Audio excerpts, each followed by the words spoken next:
aujourd'hui, c'est une journée un petit peu particulière, c'est la Saint-Valentin. J'imagine que pour vous, c'est le rush au niveau des commandes? Un peu, oui. Oui, oui, oui. Il y a beaucoup de commandes de bouquets. Traditionnel, la rose rouge, comme d'habitude. Mais nous, enfin moi, en tant que fleuriste, je tente à aller plus sur des couleurs roses, blanches. Parce que à la Saint-Valentin, étonnamment, tout ce qui est couleur rouge monte en prix. Et du coup, on aimerait bien que les clients se tournent vers des prix plus justes par rapport voilà, au budget. Et ça marche encore bien, les fleurs, pour la Saint-Valentin?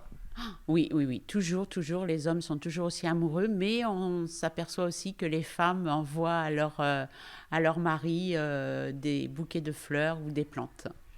Et justement, alors, votre clientèle, plutôt âgée, plutôt jeune, un peu les deux? Un peu les deux. Très jeunes, ils vont plus être situés sur des roses éternelles. Et puis, l'âge moyen, une quarantaine d'années, vont être plus sur des tons différents, blanc, rose pâle.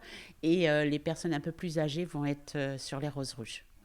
En fait, on les voit au niveau de l'heure de la journée. Le matin, c'est les retraités. On a beaucoup de personnes âgées, les gens qui sortent d'usine le matin. On a vraiment cette vague, les étudiants. Et puis en fin de soirée, c'est les gens qui sortent du travail. Donc la clientèle un peu plus travailleuse, un petit peu plus âge moyen, voilà, 45, 30 ans. Mais bon, on a eu des petits-enfants de 11 ans aussi, 12 ans, qui voulaient une rose à la chérie. Bon, après, ils la cachent dans le dos quand ils sortent, c'est assez rigolo. Mais non, non, il n'y a pas d'âge, il n'y a pas de catégorie socio-professionnelle. Ça reste assez varié.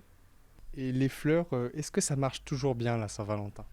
Ça reste un cadeau enfin je sais pas, tout âge, oui, toute occasion. Puis il n'y a pas que les hommes qui offrent des fleurs à la Saint-Valentin. On a eu beaucoup de dames ce matin aussi qui ont voulu offrir à leurs messieurs. Ça se démocratise pas mal dans l'autre sens.